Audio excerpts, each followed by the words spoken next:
O caso Duas Pontes, ou Rivalino Mafra, é um dos mais intrigantes da casuística ufológica brasileira. Ocorrida em 19 e 20 de agosto de 1962, constitui-se ainda hoje um mistério. Tem como protagonista Rivalino Mafra e Raimundo Mafra, pai e filho, que moravam na zona rural de Diamantina. Rivalino desapareceu misteriosamente, deixando seus filhos desamparados. Raimundo, o filho mais velho e que teria testemunhado o desaparecimento, descreve um estranho fenômeno provocado por dois pequenos objetos voadores. Pouco tempo depois, restos mortais de uma pessoa, que são rapidamente atribuídos a Rivalino Mafra, são encontrados nas proximidades do local do desaparecimento, aumentando ainda mais o mistério em relação ao caso. Eu sou o Sidney Góes e você está no Placebo. Vem comigo, que no caminho eu te explico.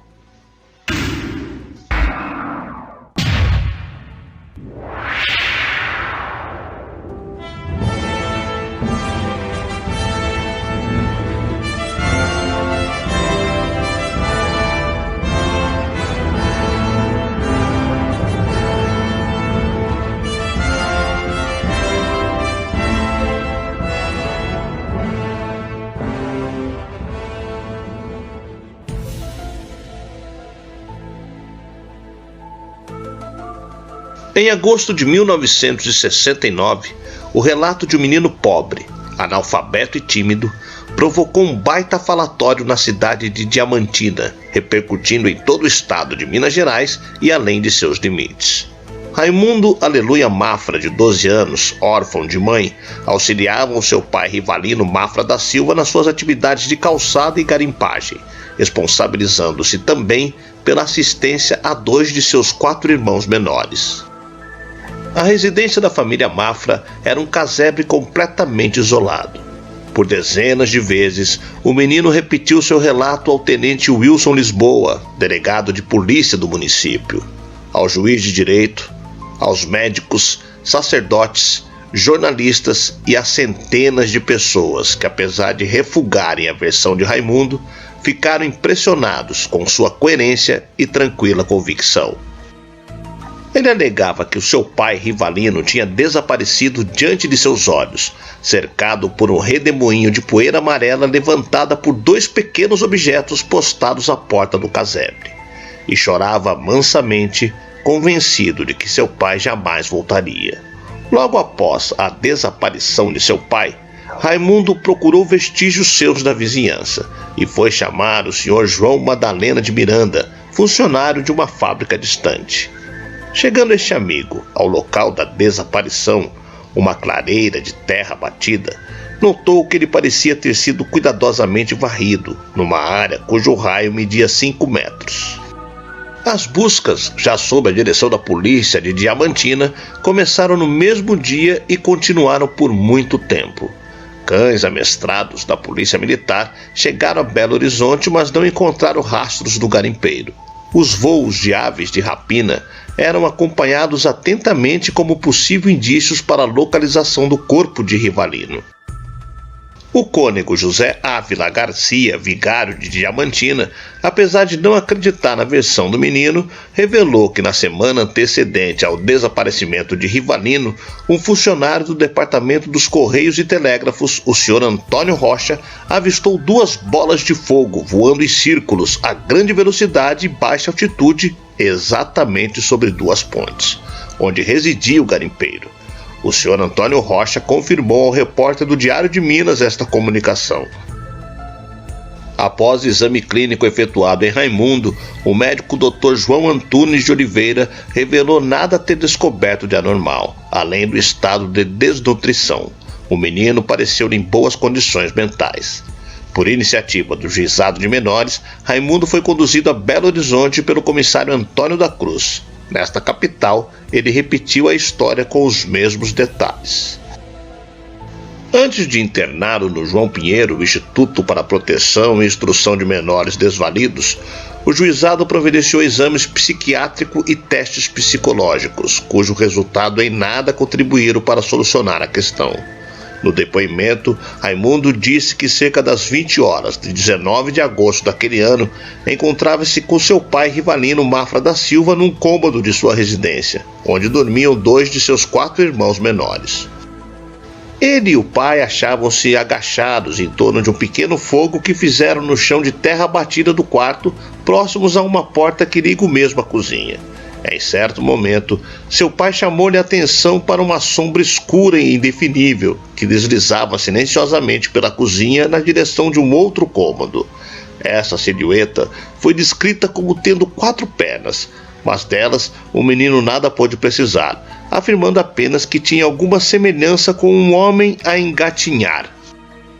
O senhor Rivalino levantou-se, indo até a porta por onde a sombra se mostrava, ou um pouco além, nada conseguindo divisar.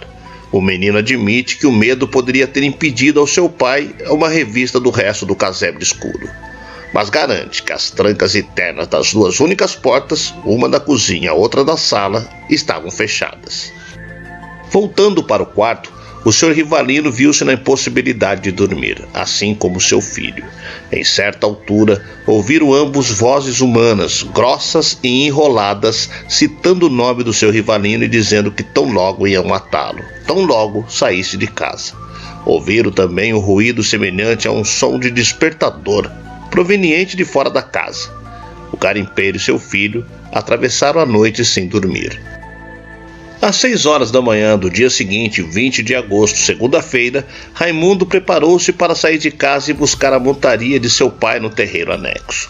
Ao abrir a porta da cozinha, que dava para o terreiro, deparou-se com 2 pequenos e estranhos objetos pousados no solo, a poucos metros da porta de distância.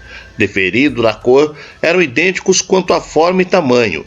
Ambos tinham forma ovaladas e mediam entre 40 e 50 centímetros no diâmetro maior. A existência de um pequeno apêndice numa das extremidades de cada objeto, conjugada à forma dos mesmos, fez lembrar a Raimundo as figuras de tatus. Estes apêndices, de tamanho de um dedo, tinham forma tubular, segundo a descrição do menino, e tal qual rabicho projetavam-se das partes traseiras dos objetos, os quais estavam um pouco suspensas do solo. No momento em que Raimundo as percebeu, esses apêndices apontavam para a porta, ou seja, para a sua pessoa. Em seguida, quando o senhor Rivalino chegou à porta, atendendo ao chamado de seu filho, os tubos apontavam para a direção oposta, indicando que os objetos teriam virado. Um dos objetos era inteiramente negro fosco, o outro era rajado de branco e preto, com listas iguais em largura e traçados transversalmente ao diâmetro maior do objeto. Esta descrição foi feita pacientemente com auxílio de um retrato falado. O seu Rivalino, logo ao perceber os 2 objetos colocados lado a lado, 1 metro do outro, admirou-se soltando a frase: "O que será isto?" Recomendou ao filho que não saísse pela porta e, tendo ainda na mão a faquinha e o fumo com que preparava seu cigarro de palha, o seu Rivalino aproximou-se lentamente dos objetos, afirmando seu filho que ele não parecia demonstrar medo. Os 2 objetos se uniram lateralmente com um som surdo e começaram a girar em conjunto velozmente e levantando logo um redemoinho de poeira amarela, a qual envolveu Raimundo sem atingir o seu filho. Este declarou que, além do surdo ruído durante o choque dos objetos, o único ruído que ouviu foi um zumbido do vento que levantava uma espiral de poeira, tendo esta impedido que Raimundo enxergasse tanto os objetos quanto seu pai, que não reapareceu quando cessou o redemoinho. Após meses de investigação infrutífera, surgiu a notícia de que o esqueleto de Rivalino fora encontrado. O jornal A Estrela Polar de Diamantina, no dia 10 de março de 1963, estampava a seguinte manchete: no 3º dia de carnaval, 5 caçadores encontraram, bem perto do casebre de Rivalino, em um lugar de difícil acesso, a sua ossada. Caiu por terra o conto da carochinha. Falta agora esclarecer o resto, dizia o jornal. Mas que resto? Na verdade, ainda falta esclarecer praticamente tudo. Publicações convencionais se reduziram a 2. O Rivalino teria fugido ou teria sido vítima de sequestro ou assassinato.